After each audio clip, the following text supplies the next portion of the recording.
Le président américain effectue une visite controversée dans cette ville du Wisconsin, théâtre d'émeutes depuis que Jacob Blake a été visé par des tirs de policiers dans le dos.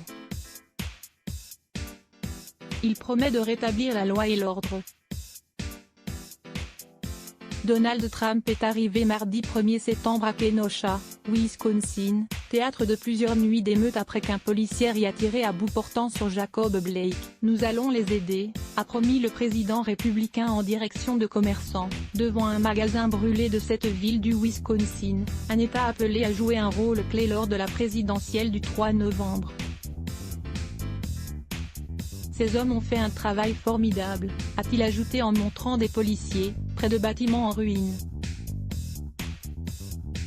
Donald Trump a souri et salué les partisans qui l'applaudissaient au passage de son convoi présidentiel, sous haute sécurité, dans les rues de Kenosha, tandis que des manifestants du mouvement Black Lives Matter Les vies noires comptent, le huaient. Les deux groupes ont échangé des invectives et crié des slogans.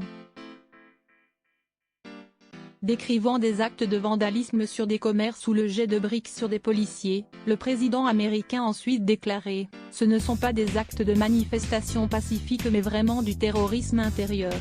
Craignant une nouvelle poussée de tension dans un pays à vif, le gouverneur démocrate du Wisconsin, Tony Evers, avait demandé au président républicain de ne pas venir, arguant que l'heure n'est pas à la division. Mais Donald Trump a rejeté l'idée que sa visite puisse aggraver les tensions entre communautés.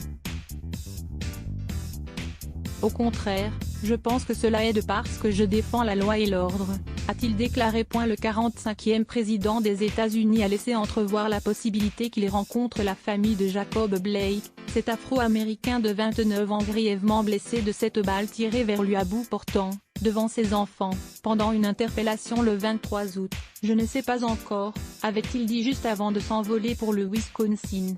À lire aussi sujet associé Les blocs ADS. Why?